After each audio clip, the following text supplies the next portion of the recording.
Auto insurance companies base their premium on a host of factors: the vehicle, your age, gender, marital status, education, occupation, zip code, and driving record. Sometimes credit scores and other factors you'll never know about are used in the calculation. What if the insurance company offered you a way to lower your premiums by installing technology in your vehicle that monitors how, when, and where you drive? Would you be willing to give up some of your privacy to see your insurance bill drop by 30 or 40%? Millions of drivers have already signed up for these telematic programs, and millions more say they'd be willing to do it if offered. I'm Herb Weisbaum, the Consumer Man, a contributing editor at checkbook.org. Welcome to Consumerpedia at checkbook.org. We're the nonprofit that helps consumers select services, avoid trouble, and save money. Because we don't accept any advertising or take money from any business we recommend, you can rely on checkbook.org to be completely independent and objective.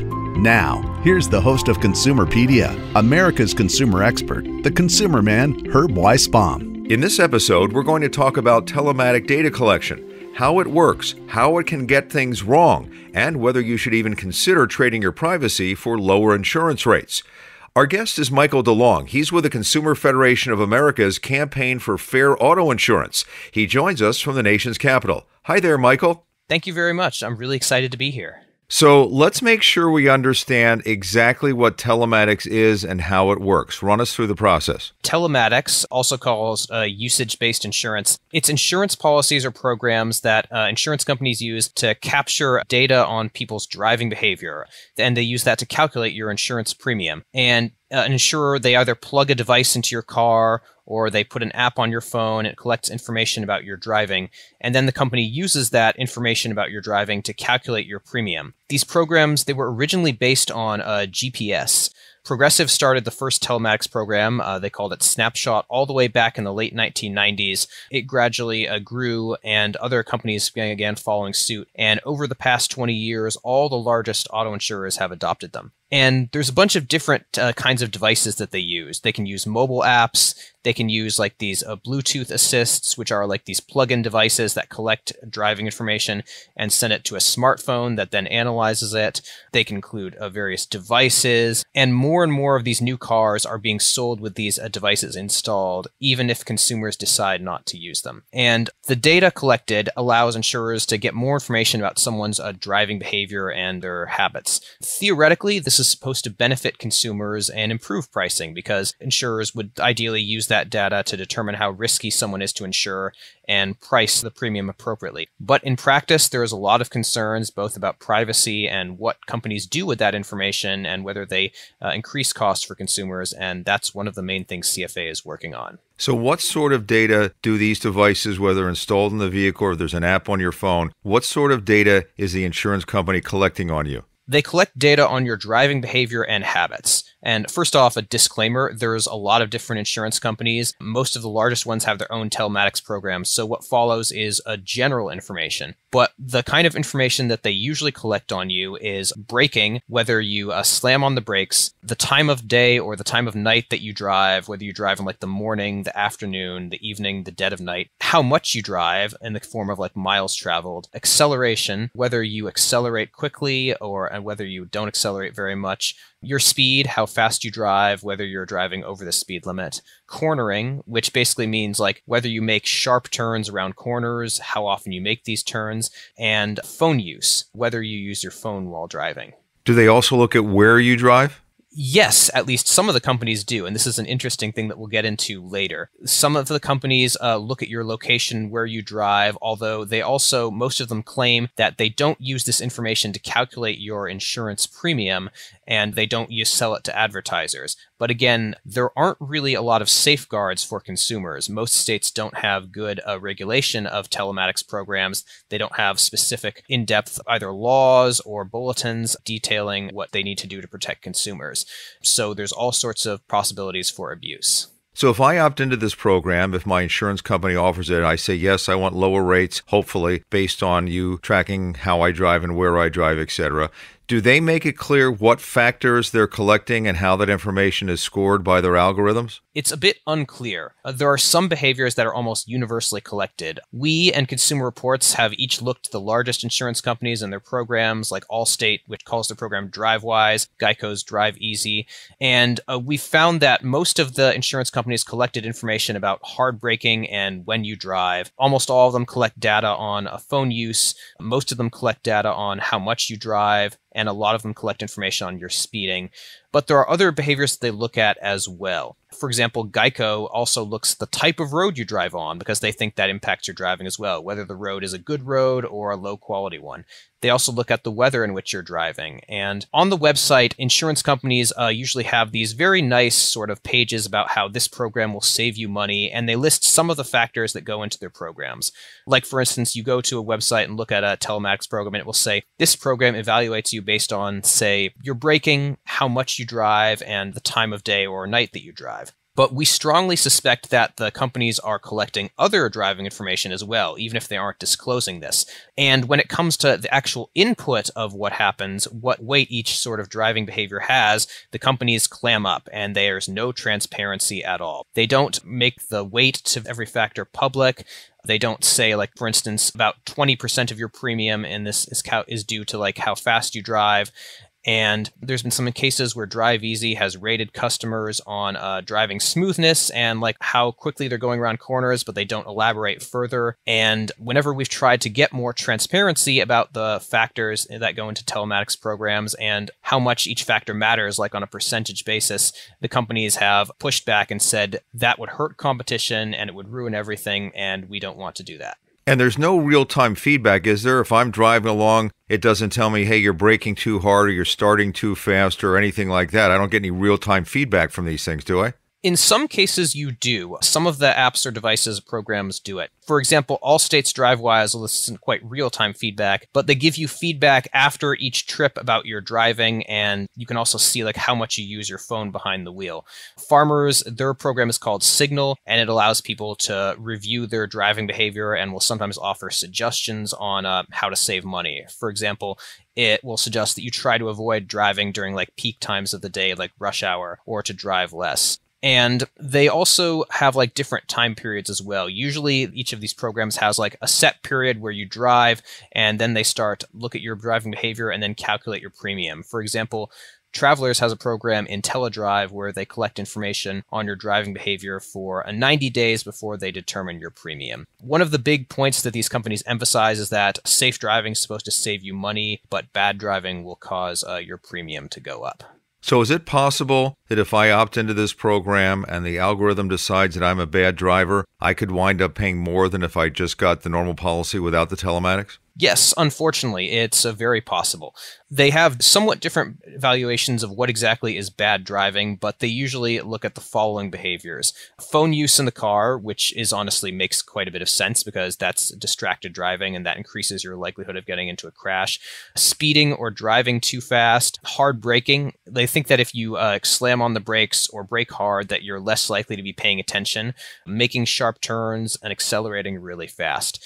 But there are also some things to consider, like, for instance, if someone is, say, living in a city or an urban area and driving, they may have to put on the brakes more often, and so they could get dinged for that as a result of they're just driving in a place where there's a lot more traffic and they need to keep accelerating and then stopping and then accelerating and stopping. So there is a lot of things to consider, and we're a little bit concerned about that. You mentioned cell phones a couple of times, and that is a key thing. If you're using your cell phone, texting, whatever, while you're driving, that's a problem. But what if I'm in my car and my wife says to me, I want to drive to Costco today. You sit in the passenger seat and I'm using my cell phone. Is the telematics system in my car going to know it's me in the passenger seat, not driving? The telematics systems are supposed to know when you're the driver and when you're the passenger, but they don't always. And actually, if you go online, there have been a bunch of cases and angry consumers pointing out instances where the app thought they were a driver when they were really a passenger, either because they were in someone else's car or because, say, like their spouse was using their phone.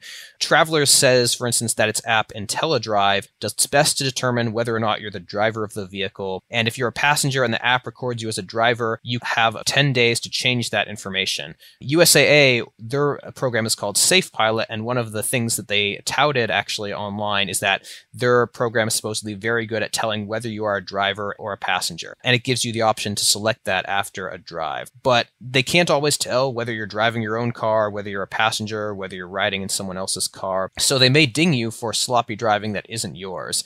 And most of the programs will allow you to recategorize a drive or dispute a mistake, but some of them require you to call customer service and go through that area, which can be quite a pain. When we talk about insurance companies, there's always a concern based on past history of using information to discriminate against certain classes of individuals. Is it possible to use any of this data collected by these telematic devices to discriminate against people, maybe lower income minorities, people who live in certain zip codes or where they drive? Is there any potential problem with that?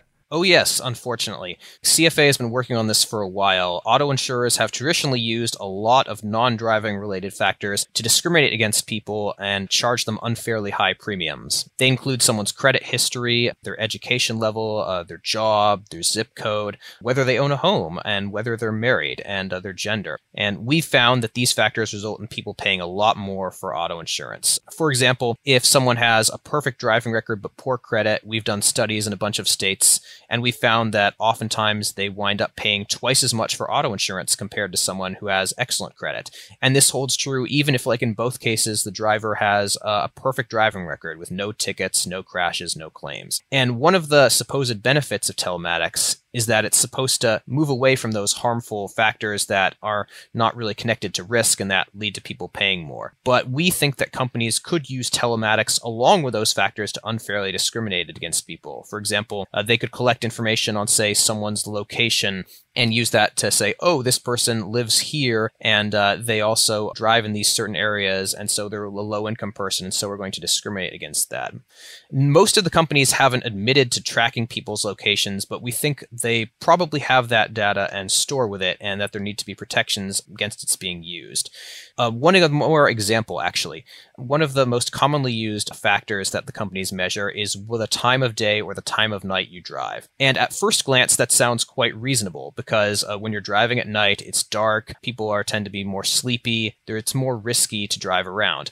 However, there's a problem of income, because a lot of people who are lower wage workers do not have control over their hours, and so have to either get up very early and drive to work or stay up late and drive to work. A lot fewer of them work jobs from like 9 a.m. to 5 p.m. And since they have to come in early or stay up late, they're more likely to be driving in the dark. So charging people more based on whether they drive at night, that may make a certain amount of sense, but it will also likely wind up costing lower wage workers because they're going to have to pay more, even though they're usually earning less. You know, when it comes to telematics, letting the insurance company collect information on your driving, privacy is a top concern. And we're going to talk to Michael about that next. This is Consumerpedia, powered by checkbook.org.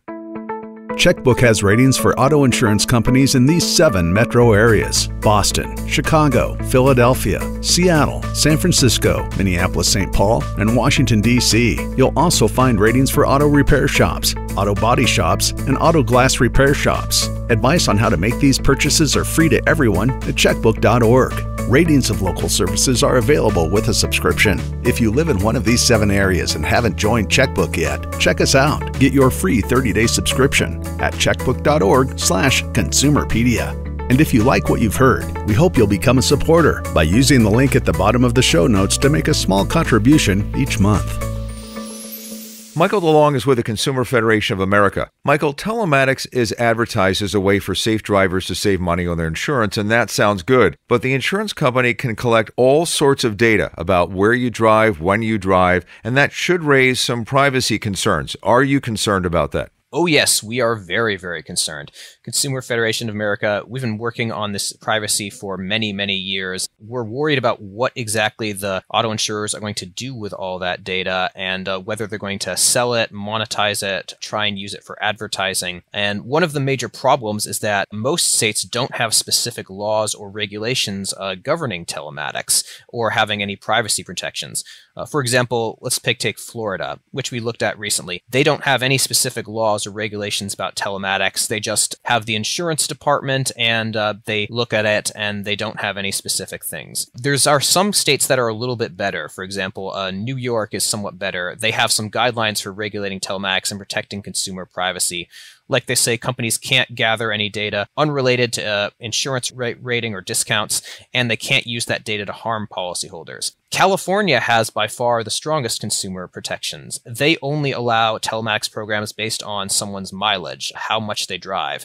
And actually, Elon Musk, of all people, actually threw a Twitter tantrum about this several months ago. It's a long story, but basically, Tesla has moved into doing auto insurance in a few states with a heavy focus on telematics, and he got mad that the California Department of Insurance was not bending the rules for them and allowing their telematics program to use additional factors in relation to mileage, and it went from there. So just to be clear, because we're living in an age where data is capital, not only can they know all about your driving, but they can also take all that data and monetize it by selling it to other companies or using it to market you or whatever, correct, at this point in time? Yes, in most states, that's true. There are some states, as I mentioned, like New York, that have issued guidelines saying that the insurance companies can't do this and there are limits on what they can do with the data. But again, those guidelines are dependent upon the insurance department stepping up and doing their job. And what the insurance department, they could change their minds and say those guidelines are no longer in effect. In some states like California, again, there are stronger consumer protections, and that's where telematics programs are the best for consumers because the factors that they can use are limited. But in most states, yeah, it's kind of like a wild west. There aren't a lot of restrictions. There isn't a lot of privacy protections.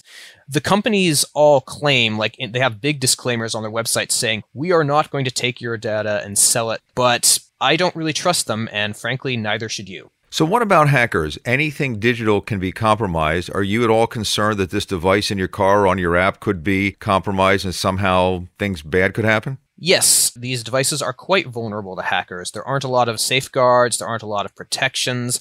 Again, the companies assure you that there are protections. We have been pushing, among other things, for much stronger regulation of telematics at the state level.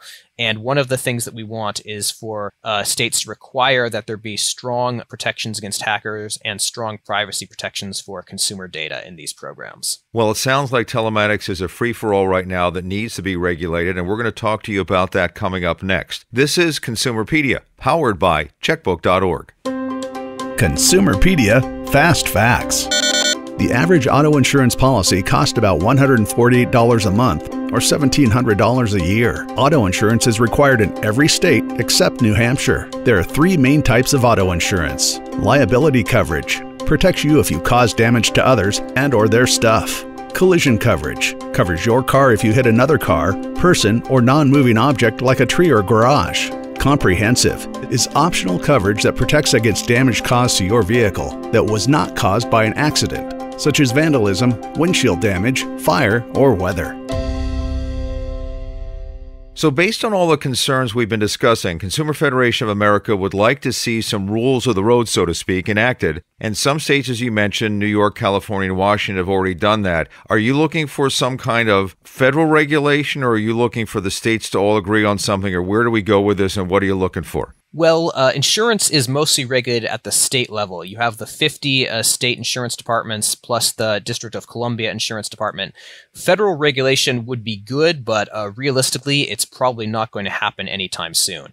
And getting 50 states plus the District of Columbia to all agree on something is like herding cats. But we're pushing for regulation at the state level. We've organized with a bunch of consumer groups in a whole bunch of different areas. This is a very complicated subject, but there are some basic ground rules that would benefit consumers and help a lot of people. First, telematics needs to be voluntary for consumers. That shouldn't be required. Consumers should decide whether to enroll in this program or whether they don't want to enroll in this program. Consumers and regulators need to know all the points and the factors collected in telematics by insurers, like whether it's how much you travel, what time of day you travel, your speed, and they should also know how much weight each factor has. Like, for instance, if your premium in a telematics program is 20% of that is based on speed, that should be known, and it should be publicly available in language that the average consumer can understand. We also think that regulators should have very strong standards for the information that's collected and used. Only data that's directly related to insurance risk should be allowed. The insurers need to provide good justification for every factor that they're using so the departments can clearly understand this. And if needed, the departments can bring in outside experts. Also, these programs should be tested for disparate impact to make sure that they don't unfairly discriminate against African Americans or other people, and so they don't perpetuate systemic racism or biases against racial or ethnic groups. And the companies should be required to test their programs for this bias, and if they find it, they should be required to correct it very quickly or face serious consequences. And we also think that there should be restrictions on this information to ensure that telematics actually benefits consumers and lowers your premiums instead of raising them. There are a couple of the companies that say our data will only be used to lower your premium instead of increasing it. That's an encouraging first step, but again, we don't trust the companies when they say that. We think that telematics should be required to help consumers, and these are some good first steps to try and ensure that these programs actually lower your premium instead of increasing it. Michael, it sounds like telematics is the future, so we better get some rules of the road in place now before, for instance, insurance companies say you've got to do this or something like that. Yeah, well, it's more accurate to say that the insurance companies are trying to make it the future. They have been pushing these programs for many years. When you go online to a bunch of their websites and go through the process of getting an auto insurance quote, the default option is to participate in the telematics program. So they're trying, I think, to sign up a lot of people automatically and to make it so you actually have to decide not to be in the telematics program. Consumers have actually been quite skeptical about these programs. They've gradually grown, but a lot of people are put off by the idea of Big Brother riding shotgun with you, of an insurance company tracking all your driving behavior and knowing, quite frankly, a pretty big amount about you. And they're also concerned about what the insurance company will do with that information. So a lot of people are still not using telematics. There have actually been some polls where most Americans say they're skeptical about telematics and won't participate in these programs. And of the people who will participate in these programs, a lot of them say we would only enroll in this if, say, it lowers our premium by a certain amount, if it's really worth it. And I think, frankly, that's a good mindset to have. Consumers should go into this with an open mind. They should also be aware of all the pitfalls, that these programs aren't well regulated. They could save you money, but they could also increase your premium, and to be careful and do your research. To me, Michael, the scariest part of all this is that decisions are going to be made by algorithms. I don't trust algorithms. I don't know what they're doing. You can't appeal an algorithm. We all know the problems when somebody gets kicked off of Amazon or one of the social media platforms based on an algorithm, and you got to try to deal with that. To me, that's the scariest part of this whole thing, that algorithms are going to be deciding how much I pay for insurance. Yeah, it's a serious problem. And one of the things that we have been advocating for is that algorithms in insurance programs and telematics programs need to be extremely transparent. We have been fighting to say that regulators, elected officials, and ordinary consumers should see how these algorithms work, what goes into the calculations, and how that affects your insurance premium. All the components and the factors that should be identified, and again, so should the weight given to them. But the insurance companies basically don't want that. I'm not sure whether it's through greed or simple stubbornness or something else, but they have fought transparency at every turn. We don't think that's right. We think consumers should know what goes into telematics programs, how algorithms work, and it will benefit everybody in the long run, because if an algorithm's workings are transparent, it will usually be fairly obvious to see if there's serious unfair discrimination and you can correct it. Very, very interesting stuff. Michael DeLong is Advocacy Associate at the Consumer Federation of America, their campaign for fair auto insurance. Michael, thank you for spending so much time with us today, and drive safely. Thanks, you too. Before we go, Checkbook wanted to find out what the insurance industry had to say about the types of issues consumer advocates are concerned about. In response to our questions, we received a statement from the Insurance Information Institute, a trade group that represents the industry. Vice President of Media Relations, Loretta Waters, said the continuous monitoring provided by telematics can help insurers more accurately gauge their risk.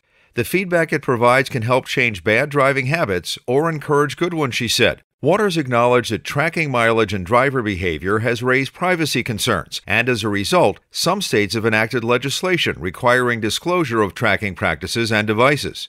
Despite privacy issues, she said, usage-based insurance is gaining in popularity as customers become more comfortable with allowing their driving to be monitored in order to save money.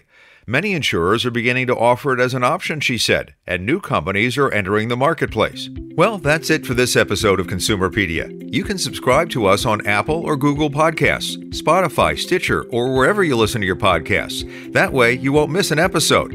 Remember, we release new ones every other Thursday.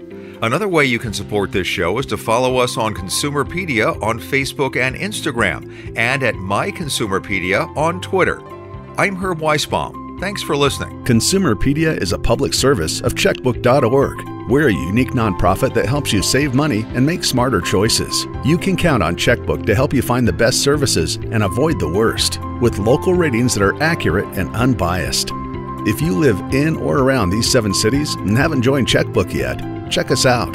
Boston, Chicago, Philadelphia, Seattle, San Francisco, Minneapolis-St. Paul, and Washington, D.C. To get your free 30-day subscription, go to checkbook.org/consumerpedia. If you like what you've heard, we hope you'll become a supporter by using the link at the bottom of the show notes to make a small contribution each month. Consumerpedia, empowering consumers to save money and make smarter choices.